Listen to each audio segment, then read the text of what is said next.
Morning world, it's 11 a.m. on Monday the 9th of October 2023. This weekend just gone, I did a weekend workshop for a number of people in South London and it went incredibly well. There was just the right amount of people there and everyone who was there benefited greatly. It was a fantastic time. The day or two before we began the workshop, I was talking with one or two people close to me, and I was saying, this weekend is going to be one of the most difficult times of 2023, I'm sorry. I did a lot of work on 2026 at the workshop, that's why I said that. And they said to me, well, why the hell are you doing a workshop when it's a really difficult time astrologically? And I said, well, you can hide under the bed, but then the bed will collapse on top of you, or you can get out there and work with the astrology and actually turn it into something positive. And that's what happened for the students at the course. We actually all had a really good time. Lots of friendships were made, of which more in a moment.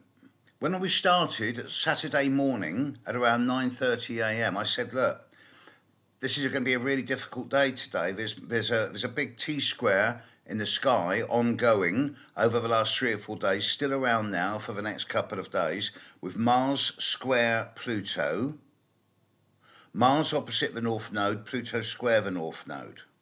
And on Saturday, just gone, the moon in the sky was opposite Pluto, square Mars square the North Node, a Grand Cross.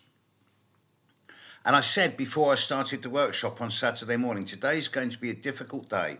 There's going to be some difficult news from many different circumstances around the world. And I think that we as sort of astrologers and astrological students need to sort of raise our energy, raise the vibe, so that we can actually get the best out of this and hopefully put some positive energy into the outside world. By the time we started the workshop at 10 o'clock, the news was coming through from Israel. And later that day, I found out that one of the people there, their daughter had been in a car crash. And then there was the news of the Afghani earthquake. And this was all happening on Saturday. The people at the workshop had come from all over the world. There was a number of people there from America. Someone had flown in from Arizona. Other people, and someone else had flown in from Jerusalem. There was many nationalities at the workshop. And it was when all the news came through from Israel about on Saturday afternoon, it was lovely to see at one table, I saw a black American guy sat down with a lady from Hong Kong and a Mexican Jewish lady who was living in Jerusalem, all sat down just working out the astrology. A true tribe of nations, all linked by astrology. Amazing. But there was a request said, can you look at the horoscopes of Israel and Palestine? So I did that first thing Sunday morning. And it's still fresh in my mind now. Israel was born, I can't remember. I think it was May the 11th, 1948. I forget the actual date, but I think it was May the 11th, 1948. And what happened is the British Expeditionary Force in Palestine had pulled out and it declared, Israel and Palestine were declaring independence simultaneously for midnight that day. But at 4 p.m. in the afternoon, Israel was invaded by forces from Egypt, Jordan, Syria. And at 4 p.m. in that afternoon, Moshe Dayan, the Israeli general who was commanding the military forces, convened a meeting of the Knesset and banged his gavel on the table and said, I proclaim the state of Israel. At which point the cabinet he was talking to spontaneously burst into song with the Zionist national anthem. And this was taken as the birth date, the horoscope of Israel, which makes it Taurus with the moon in Leo and Libra rising. Palestine came into existence 8 hours later, at midnight that day. And although Palestine was never recognised as a country, it represented that horoscope represents the Palestinian people. So Palestine comes under the heading of a Taurus with the moon in Leo and Aquarius rising rather than Libra rising. What became obvious quickly during the course of the day was that with Israel's sun and Palestine's sun at 23 degrees of Taurus, and the current position of Uranus in the sky in between 18 and 22 degrees of Taurus at the moment and in the short to medium term future, next year Uranus will spend 10 to 11 months conjuncting the sun sign position of both Israel and Palestine. So this is something that is going to calm down initially and then really redevelop next year.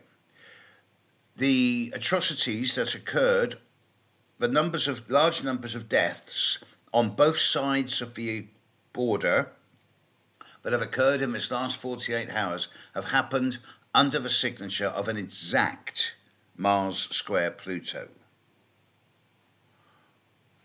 One of the astrologers said, wow, Mars square Pluto, that's got nuclear written all over it. And I went, let's just not go there.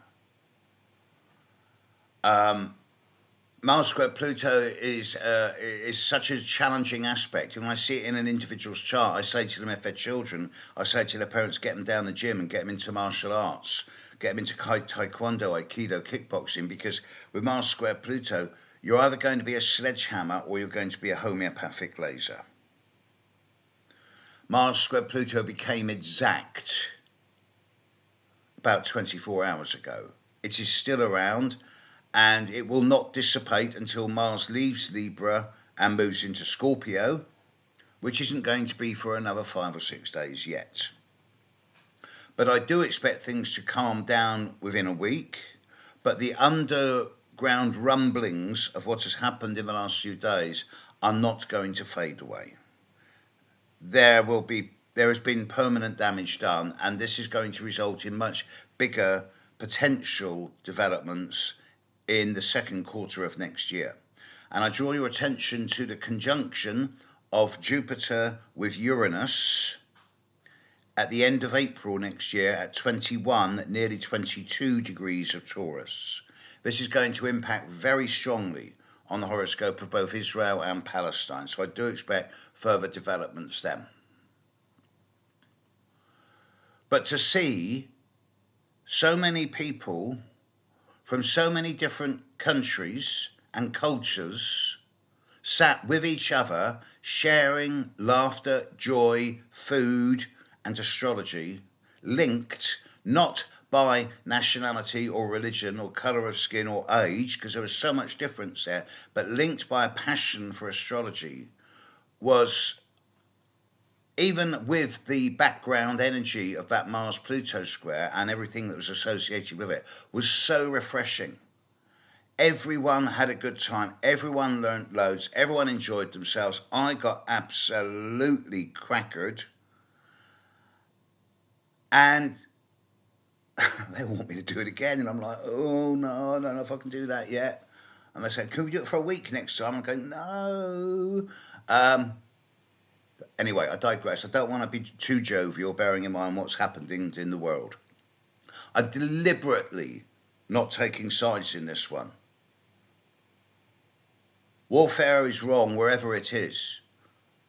The basis of this, as with almost every war in the world, is religion. My God is better than your God.